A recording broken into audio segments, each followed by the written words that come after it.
My mom and sister threw a huge extended family kids party. 103 people on the guest list. Balloons, bouncy castles, even pony rides. Only one child wasn't invited, my daughter. I didn't make a scene. I did this instead. 3 weeks later, my sister had to change towns. It didn't even cross my mind that we weren't invited. Not for 1 second. Not while I helped Lena frost the lemon muffins that morning. Not while I curled her hair and she told me, for the third time that week, how excited she was. Not even as we pulled into the parking lot and I saw the rainbow balloon arch and a bubble machine going rogue near the welcome sign. Not once. If anything, I felt a little guilty for not having done more this year. Normally, I'd be there setting up the tables and yelling at my sisters for forgetting the juice boxes again. But not this time. This time, we were just guests, and I was relieved. Or so I thought. We walked up the familiar gravel path. Lena in her glitter sandals and a pink tutu she'd outgrown 2 inches ago, but absolutely had to wear. She was carrying a foil-covered tray of muffins like it was her ticket to joy. She'd even stuck a little paper label on top that said, Lena's Lemon Stars. I had my purse, my keys, and that low-grade anxiety that comes from not knowing if someone's already cut the cake. The usual. There was a check-in table this year. That was new. A teenager I vaguely recognized was holding a clipboard, squinting against the sun like he was guarding access to a private yacht. Names, he asked. I gave him our first names, smiling. I assumed it was just for t-shirt sizes or a head count for the magician. He frowned, flipped a few pages, then looked back up. You're not on the list.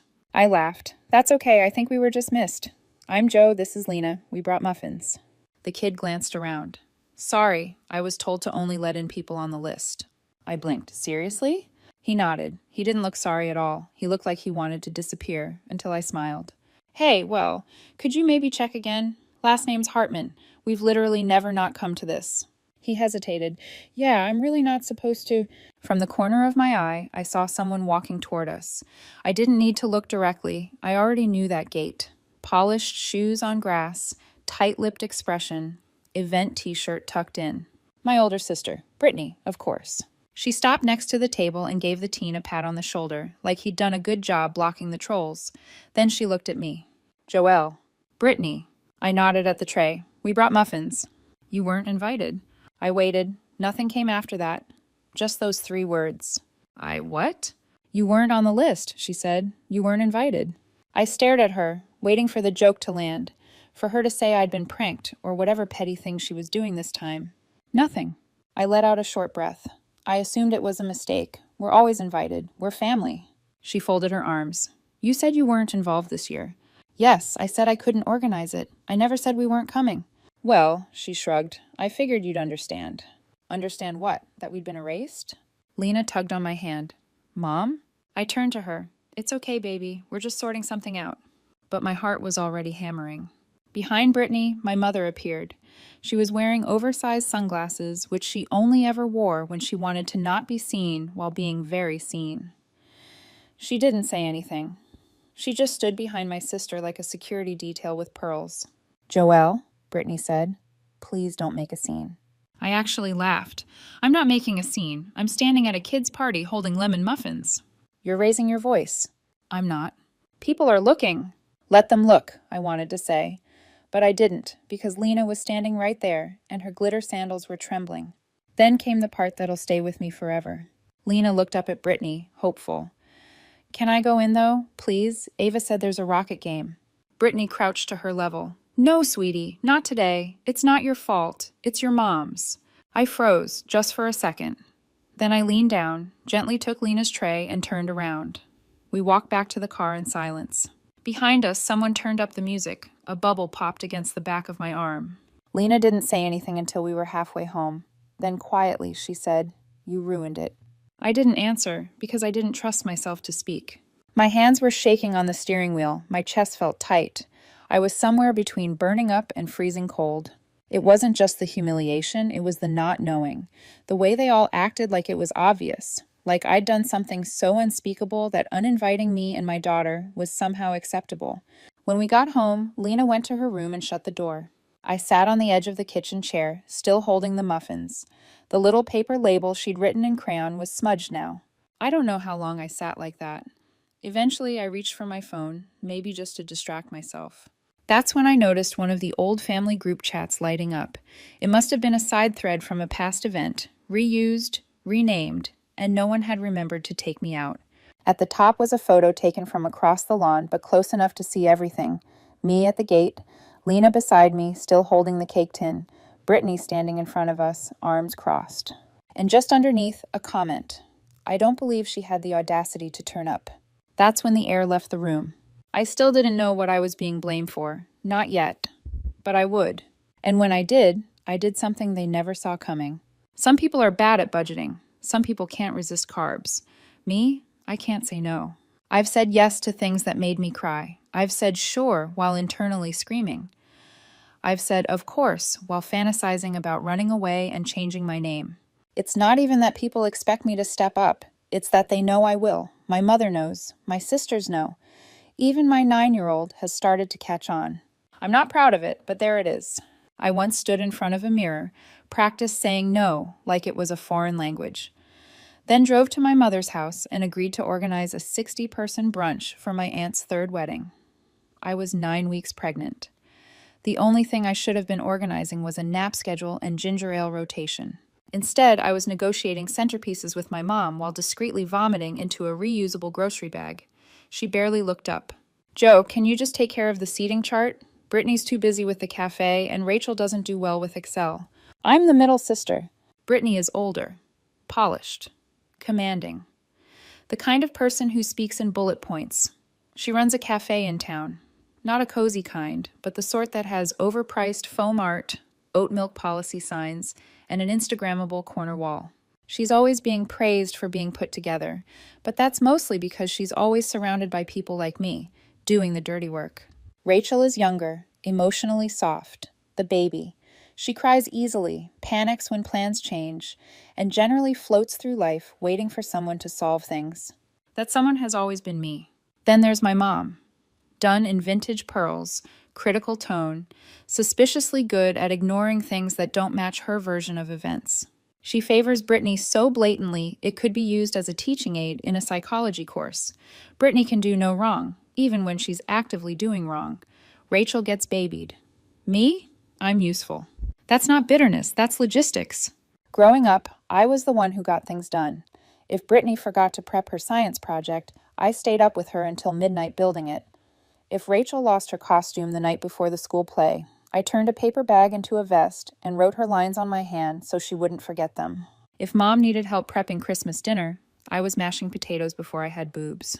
It wasn't framed as Joe does more, it was just expected. Even now, when I look back, I don't remember many moments of feeling seen.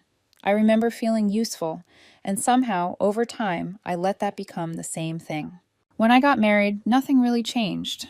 My husband's lovely, but even he sometimes slides into the well, Joe will figure it out, mode, especially when it comes to extended family. And then came Lena, my daughter, my whole heart. I thought having her would reset things, that maybe people would see me differently, softer, deserving of rest. But instead, I just became the mom who does it all, because people figured, hey, she already knows how to juggle. Even Lena started picking up on it. At 7, she was already saying things like, Mom, you always do the cupcakes. You're the best at the decorations, and Dad never knows where anything is.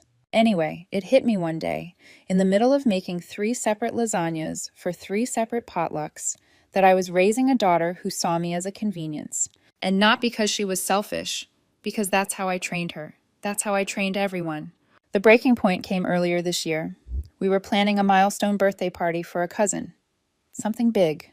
Balloons, a band, gift bags for kids who weren't even born yet. And of course, I was heading it up. I said yes before I'd even checked my calendar. Brittany said she was swamped with the cafe. Rachel said she'd help where she could. I said I'd take care of it. 3 weeks into the planning, I was rushing down the stairs with a tray of printed menus and my laptop under one arm when I slipped. Brittany was at the bottom of the staircase. She saw it happen. She didn't even flinch. I hit the landing hard, broke my leg in 2 places, ended up in a cast with doctor's orders to slow down for at least 3 months. I told my family in our group chat. The responses? Will the venue still have the final guest count? Do you want me to take over the playlist? Are you sure it's broken? Not one. How are you? Not even from Mom. I started physical therapy, fell behind at work, and for the first time in my life started saying things like, I need to rest. I can't do that right now. It felt alien, like I was impersonating someone braver. By the time the annual Cousin Carnival rolled around, I was barely caught up at work. My leg was healing, but not fully, and my therapist said, gently but firmly, you need to stop treating rest like a reward. It's not something you earn. So I said no, for the first time. I told my family, I can't help with the carnival this year. I need to focus on recovery and work. I didn't even say I wasn't coming. I just said I couldn't run it. Brittany was livid. She didn't say it outright, but she made her feelings known through group messages dripping in passive aggression and snide comments about how some people can't be counted on anymore. Mom chimed in with things like, we all have to make sacrifices, and I just hope you're not making excuses. Meanwhile, Rachel stayed quiet. And Dad? I don't think he ever read the thread. And yet, I still assumed we were invited. Because despite everything, I figured they were just mad. Petty, maybe. Passive-aggressive, but not cruel. I thought we'd show up. Lena in her glitter sandals, me with a plate of lemon muffins, and maybe I'd get some cold looks. But we'd still be there. I didn't realize that saying no just once would cost me everything. But I was about to find out. And after that, I'd do something none of them saw coming. I didn't sleep that night. Not because I was angry, not even because Lena was still crying off and on in her room, asking questions I couldn't answer. It was because I didn't understand. And I've always been someone who could take a lot, as long as I understood why. That night, all I could hear was my mom saying, you know why, and my sister blocking the doorway with a smile, like she was doing me a favor. Except I didn't know why, not really. So the next morning, I made coffee with shaking hands and opened the school directory. I typed in one name, Emily Carrington, one of the other moms. Her kids were at the party. She was nice. We'd exchanged cookies and emergency socks. I didn't overthink it. I just called. She picked up on the second ring. Joelle? Her voice already told me everything. You heard, I asked. A long pause, then, are you okay? No, I said. Emily, I need you to tell me what people are saying. Please, I'm not going to yell. I need to know. She hesitated, but not for long. Okay, she said.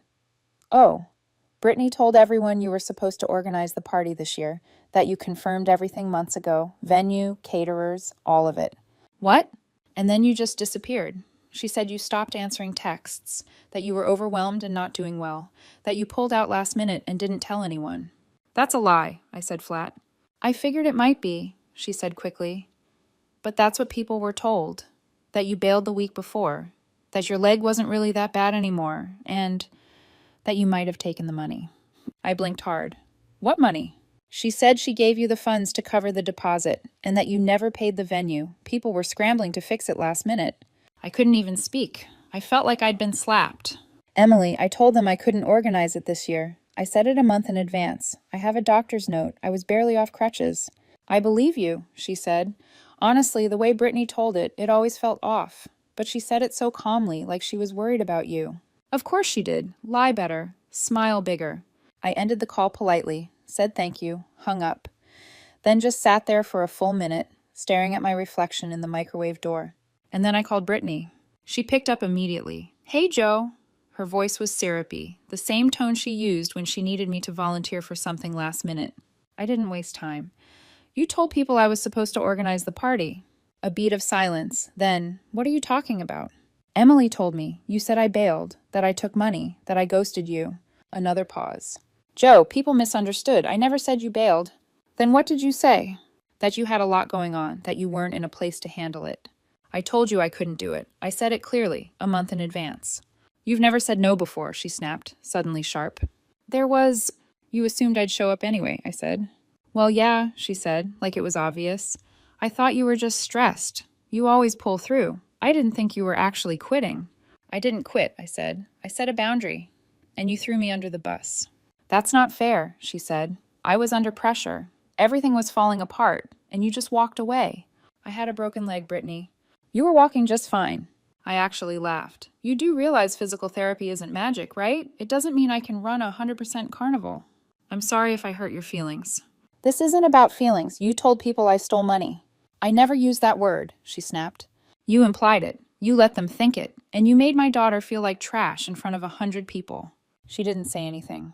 Did Mom know? She was trying to protect you. No, she was protecting you, like always. Another silence, and then she said it. You're blowing this way out of proportion. You've always taken things so personally. I was publicly excluded from a family tradition you destroyed, and you made me the scapegoat. She sighed. Can we just move on? I hung up. I sat on the couch for a long time after that, not crying, not shaking, just still, because I wasn't confused anymore. She hadn't panicked and said something dumb. She hadn't miscommunicated. She made a choice. When she couldn't pull off the party on her own, she took my name and set it on fire, and everyone watched it burn. All those years, I'd been the one running around behind the scenes, setting tables and fixing banners and smoothing every wrinkle. And the second I stopped, they turned on me. Not just Brittany, not just Mom, everyone. Because it was easier to believe the unreliable middle sister flaked than to accept that the golden child failed. That night, I pulled out an old accordion folder from the closet. Inside, receipts, email threads, guest lists from previous years, texts where I coordinated vendors, budget spreadsheets in my name, the file from my doctor confirming my leg fracture, a screenshot of the message I sent the family group chat, telling them I couldn't run this year's party. I hadn't kept these things out of spite. I kept them because I'm the kind of person who builds binders for birthday parties. And for once, I was glad I did.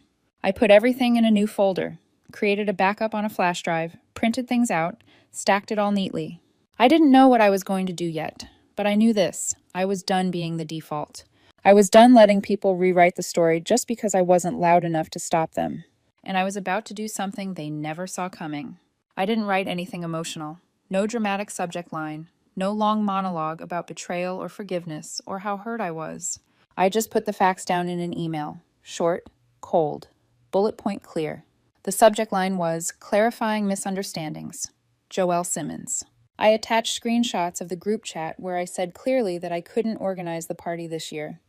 A PDF of the doctor's note about my fractured leg, the recovery timeline, and my physical therapy schedule. Receipts showing I had already transferred my financial contribution to Brittany a full 5 weeks in advance. Photos of past planning documents with my name as the only contact listed for every vendor, year after year. A time-stamped screenshot of her message saying she'd get back to me with venue info, which she never did. I CC'd it to the extended family list.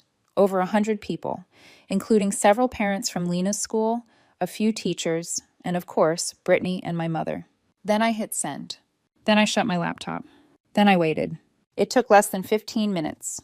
The first response was from our cousin David. Jesus Christ. The second was a text. I had no idea. I'm so sorry, Joe. I believed her. I'm embarrassed. Then a parent from Lena's school messaged me.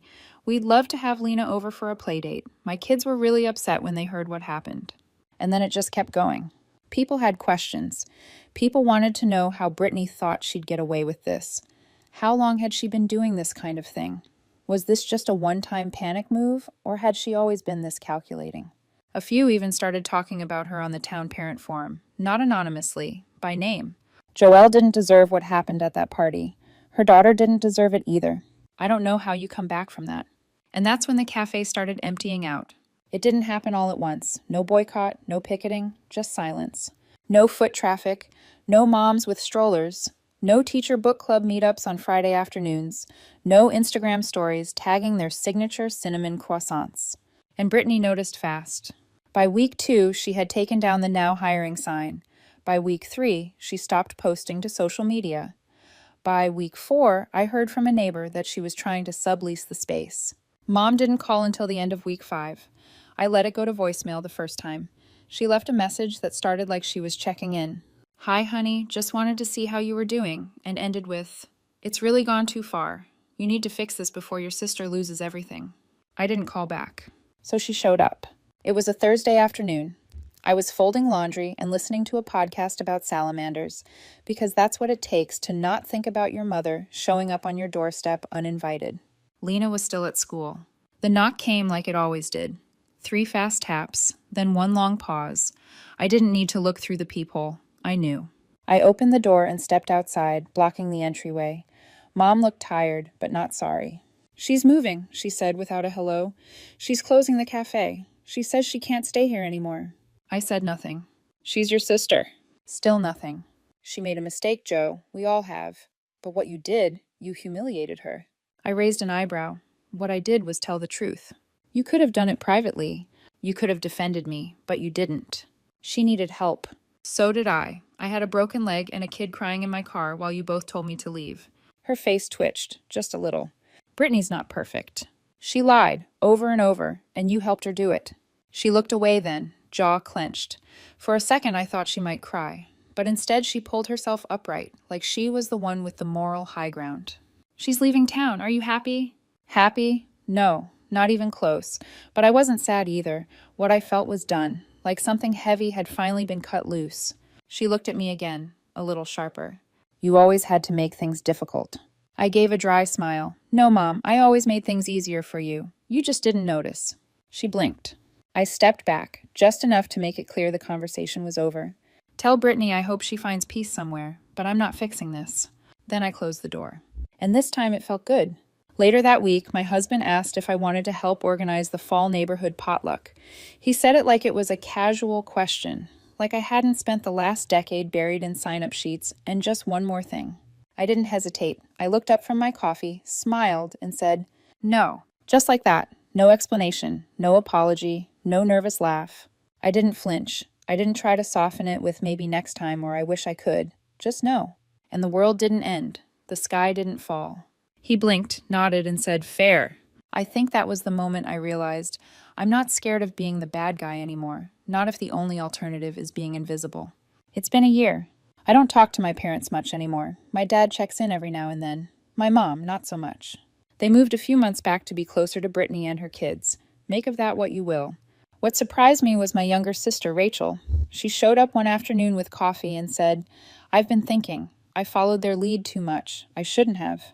That was it. No big speech, just honest. And we've been closer ever since. As for me, I still organize the occasional fundraiser or birthday picnic, but only when I want to. And now, when I say no, people take it seriously. Turns out respecting yourself teaches other people how to treat you. Life's quieter now, better. But you tell me, did I do the right thing or did I go too far? Let me know in the comments. And if you want more stories like this, don't forget to subscribe and hit the notification bell.